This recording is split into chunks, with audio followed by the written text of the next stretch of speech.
Achei muito interessante, é uma revolução muito grande. Eu queria falar um pouco sobre o assunto. O que você acha da inteligência artificial, do que está acontecendo? Depois a gente vai entrar na carta do Elon Musk, eu fiz um resuminho dela aqui pra gente ler.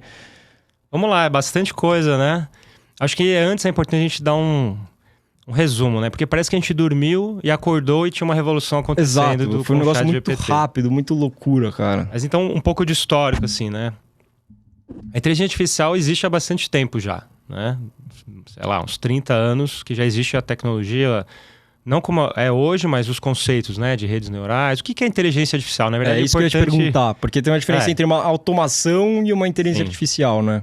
É importante saber que não existe a inteligência artificial, né? Ela, na verdade, é um conjunto de instruções, que a gente chama, resumidamente, de algoritmos, para simular um comportamento humano. Então, a gente fala da Generative AI, né? O que é a inteligência artificial generativa? Ela gera conteúdos, né? Pode ser imagens, né? O DALL-E, você deve ter visto já, o DALL-E para gerar, e o Midjourney para gerar imagens, agora o ChatGPT para texto, e estão aparecendo outras vertentes com essa mesma tecnologia, para gerar conteúdos. E ela prevê, no caso do chat, ela tenta combinar palavras de forma lógica para parecer um humano falando. Isso começou com o intuito dos chatbots, que até pouquíssimo tempo eram horríveis, né? Você entrava em contato lá com o suporte. WhatsApp, enfim. O chatbot aparecia lá, 4 opções geralmente. Aí você fala assim, eu quero alterar a data do meu boleto. E aí ele botava lá, pagar boleto, reclamar a cobrança, não quero alterar a data. Aí você fala, outro. Aí ele colocava mais 4 opções, outro. Até falar com o atendente, era irritante, né? Os chatbots eram até pouquíssimo tempo irritantes. Só um parênteses, eu morei nos Estados Unidos um tempo, né? E lá, qualquer lugar, qualquer empresa que você liga, já é um robô. Você não consegue falar. Eu já ligava, eu já falava assim, eu quero falar com um ser humano. Ele já me passava por um ser humano, porque nunca entendi o que tava falando. Ruim, né? Exato. E aí o generativo é esse conceito de falar o mais próximo do humano. Então, a gente colocou uma série de informações, inclusive o ChatGPT tem dados até 2021. O GPT-4 também? O GPT-4 ele tem uma diferença que ele é multimodal. O que isso significa? Que o GPT-3 ele tem só texto. O GPT-4 você consegue pôr uma imagem. Ele interpreta aquela imagem. Ele interpreta a imagem. Então você pode colocar lá uma foto de um bolo de chocolate e fala, eu quero uma receita para fazer esse bolo. Ele entende que é um bolo e te dá a receita. Mas voltando no histórico do... Como é que não é que a gente dormiu e acordou, né? Isso já vem de alguns anos, foi evoluindo com a evolução da nossa capacidade de processamento, que ficou muito mais barato com a cloud, o Big Data. Tudo isso favoreceu esses... Que a gente chama de, sem querer ser muito técnico, né? Mas LLM. É Large Language Models. Então a gente tem modelos e uma grande massa de dados que consegue ser interpretada por uma série de regras e tal, que a gente foi imputando, com a diferença que... Só um parênteses dentro da explicação, né? Existem alguns tipos de inteligência artificial. A primeira delas era baseada em regras, que era o if then, né? Então, se isso, então aquilo. Então, se você digitar, quero fazer um pedido, ele tinha uma série ali de respostas pré-treinadas por um humano para te responder. Se fosse alguma coisa diferente, chegava naquele ponto de quero falar com um humano. Né? Então, mas para o básico ali ele funcionava, que era baseado em regras. Se isso, então aquilo. Isso é um tipo, né? Que é todo em inglês, né? Mas é inteligência artificial baseada em regras.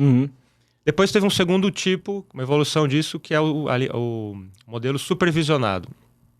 Então ele consegue aprender com os dados que são imputados, mas você ainda sabe o que vai sair dali. Um exemplo, o mais clássico é o antifraude dos bancos, né? Então você põe ali uma série de transações, fala, o Daniel ele costuma gastar R$2.000 por mês e entre 8 e meia-noite.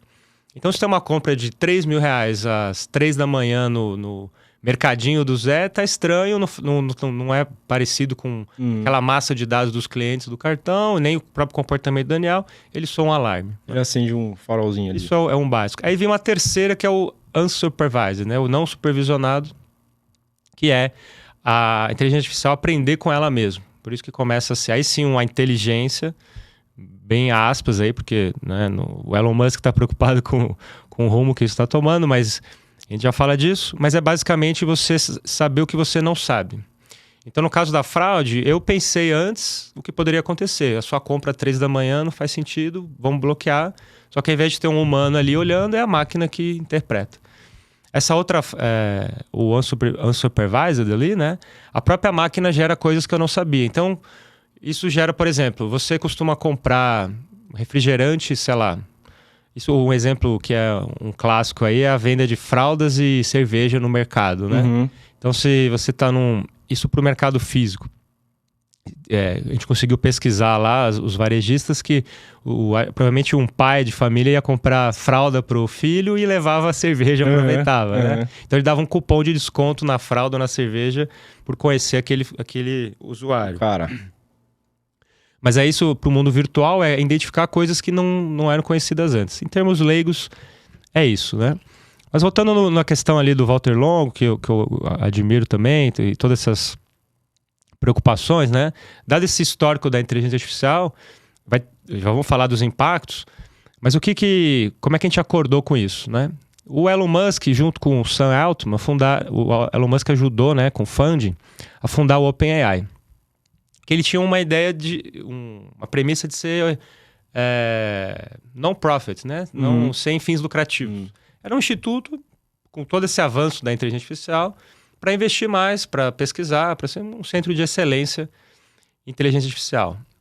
Só um parênteses, me corrija se eu estiver errado, mas o envolvimento do Elon Musk nisso é diferente do envolvimento dele nas outras empresas, né? Nesse caso foi um investimento dele, não foi uma empresa que ele criou, ideia dele, que ele estudou. Tesla foi ele investiu num projeto. Como um mentor e investidor. Né?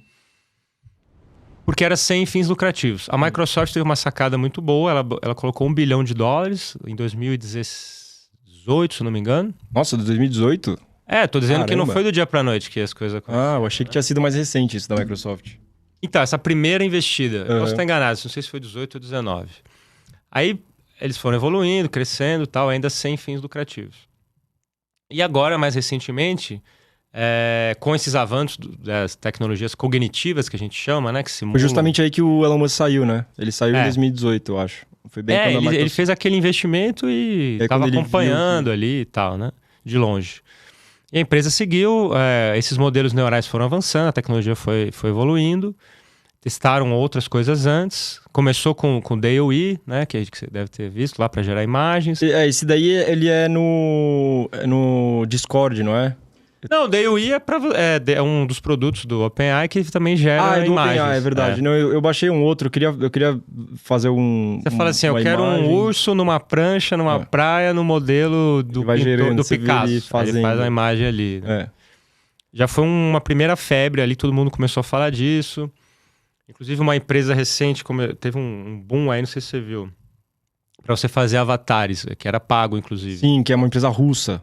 Você põe lá a sua foto e ela gera vários avatares ali que todo mundo surfou. Mas até então eram coisas meio simples, sem grande aplicação, né? E aí vem o ChatGPT 3,5, que já tinha uma capacidade de processamento gigantesca, e aí explodiu. Né? Aí a Microsoft investiu mais dinheiro depois, né? Ela colocou acho que 1 bi, depois... Esses valores são sempre assim, a gente até se perde, né? Se é 100 milhões, mas acho que foi algo aí de bilhões para o investimento. E aí começaram a ter versões pagas, né? Começaram a ir para um caminho.